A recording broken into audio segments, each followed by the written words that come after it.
Major tip signum channel में आपका स्वागत है।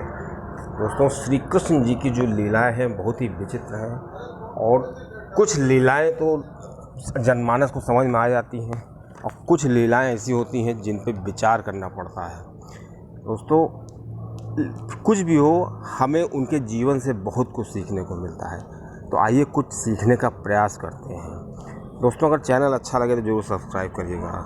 दोस्तों, अगर किसी वन में, किसी आश्रम में किसी ग्रंथ की रचना हो रही हो तो समझ में आता है, या किसी आध्यात्मिक जगह कोई मोटिवेशनल स्पीच तैयार की जा रही हो तो भी बात समझ में आती है, या दोस्तों किसी मोटिवेशनल हॉल में या किसी ऐसी हॉल में किसी महान जगह ऐसा हो रहा हो तो समझ में आता है। लेकिन श्री कृष्ण की लीला देखिए कि श्रीमद् भागवत एक ऐसी अनोखी कथा है, एक ऐसा अनोखा मोटिवेशनल लेक्चर है जो दोस्तों ऐसी जगह दिया गया कि उनकी लीला को सोचता ही रह जाए इंसान।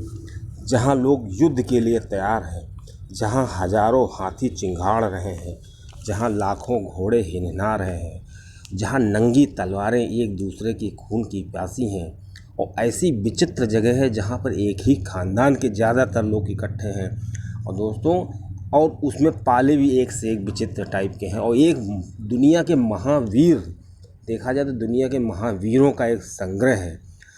उनके बीच में ये ग्रंथ की रचना की गई। दोस्तों, एक दूसरे को मरने की बातें हो रही हैं एक तरफ, और एक तरफ श्रीमद् भागवत गीता जैसे ब्रह्मांड स्तरीय, इसको विश्व स्तरीय नहीं कहा जाएगा, ब्रह्मांड स्तरीय मोटिवेशनल लेक्चर श्री कृष्ण जी के द्वारा दिया गया। इसको मोटिवेशनल लेक्चर इसलिए हम कह रहे हैं कि इससे हमें क्या सीखना है, मतलब किसी भी चीज़ को हम किस तरह से देखते हैं ये हमारे ऊपर डिपेंड करता है। दोस्तों, अचानक ये जो मोटिवेशनल स्पीच हुई वह केवल भगवत कृपा से ही संभव था। दोस्तों, क्या जगह चुनी श्री कृष्ण जी ने, ये भी काबिल तारीफ़ थी। दोस्तों, आज से लगभग 5000 वर्ष पहले दुनिया का पहला मोटिवेशनल लेक्चर दिया गया। ऐसा लेक्चर इन परिस्थितियों में ना तो कभी दिया गया है और ना तो कभी शायद दिया जाएगा, क्योंकि ऐसी परिस्थितियाँ दोस्तों भगवत कृपा से ही प्राप्त होती हैं। दोस्तों, 18 अध्याय और 700 श्लोक में श्री कृष्ण जी ने संपूर्ण ज्ञान अर्जुन के बहाने जनमानस की झोली में डाल दिया। दोस्तों, कितनी अजीब बात है कि भगवान के सामने भी कैसे कैसे लोग, कैसे कैसे योद्धा और कैसे कैसे लोग जो विषादग्रस्त हो जाते हैं। उदाहरण देखिए, अर्जुन जैसा महान योद्धा जो सभी कलाओं में निपुण था, लेकिन भगवान की ऐसी कृपा थी, भगवान ने ऐसा मन में को डाल दिया कि वो विषादग्रस्त हो गए। उन्होंने हथियार डाल दिए, उन्होंने कहा मैं कैसे युद्ध करूँ, ये मेरे सब अपने हैं। तो दोस्तों, ये सब श्री कृष्ण जी की लीला थी, क्योंकि श्री कृष्ण जी को कहीं ना कहीं तो ये दिखाना ही था, कहीं ना कहीं तो ज्ञान देना ही था, तो उनको निमित्त बनाना था। तो उनको श्री अर्जुन जी को अपना निमित्त बना दिया। दोस्तों, जब व्यक्ति ईश्वर के सामने आता है तो क्या डाउट कोई हो सकता है, लेकिन भगवान की कृपा से ही, भगवान की प्रेरणा से ही अर्जुन को डाउट हुआ कि ऐसा नहीं कर सकता हूँ मैं। तो दोस्तों, श्री कृष्ण जी ने उनको विषादग्रस्त करके प्रसाद दिया और ऐसा मोटिवेशनल स्पीच दी जो प्रभावी और शक्तिशाली बना दिया अर्जुन को। दोस्तों, भागवत गीता में संसार को जो दी गई है, श्री अर्जुन को निमित्त बनाया गया है। दोस्तों, इस गीता को पढ़ना और गीता को रखना ये सब अलग अलग बातें हैं, और इसको अपनाना अलग अलग बातें हैं, और इससे कुछ सीखना वो भी अलग बात है। दोस्तों, इससे हम बहुत कुछ सीख सकते हैं, जैसे कि जब श्री कृष्ण से अर्जुन ने पूछा कि आप कहाँ बसते हैं। दोस्तों, श्री कृष्ण का जवाब देखिए, वो कह सकते थे मैं मथुरा में बसता हूँ, वृंदावन में बसता हूँ, बांके बिहारी में बसता हूँ, लेकिन दोस्तों उन्होंने ऐसा कुछ नहीं कहा। उन्होंने मानव को ऊंचा किया, मानव सभ्यता को ऊंचा किया, कहा मैं कण कण में विराजता हूँ। ये भी नहीं कहा मैं वहाँ बसता हूँ जहाँ 56 भोग लगते हैं। उन्होंने कहा मैं जनमानस के हृदय में बसता हूँ। दोस्तों, कितनी महिमा बढ़ा दी उन्होंने मनुष्य की। तो इससे हमें सीखना चाहिए कि मानव श्री कृष्ण जी कितने दयालु हैं कि अपने एक सिंपल से मानव को अपने बराबर का दर्जा दे रहे हैं। दोस्तों, अगर इंसान समझ जाए कि वह ईश्वर का अंश है तो वो कभी छोटा नहीं समझेगा। दोस्तों, इसीलिए उन्होंने ऐसा कहा कि इंसान कभी अपने आप को छोटा ना समझे और वो बड़े से बड़े काम करे और अपनी प्रतिभा को पहचाने।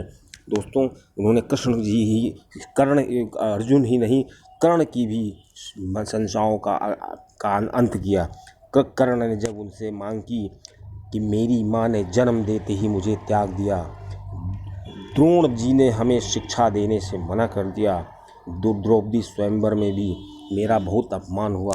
दोस्तों, इस अपमान का घूंट पीते पीते मैं तंग आ गया हूँ। दोस्तों, श्री कृष्ण का जवाब सुनिए। श्री कृष्ण का जवाब ऐसे करोड़ों प्रश्नों का उत्तर है जो एक जनमानस के हृदय में उमड़ते हैं।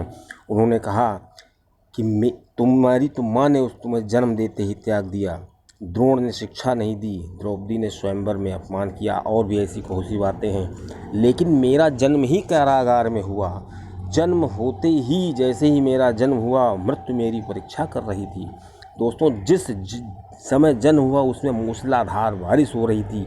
उसी रात हमको नदी पार करके इतनी बरसात में माँ बाप से जुदा कर दिया गया।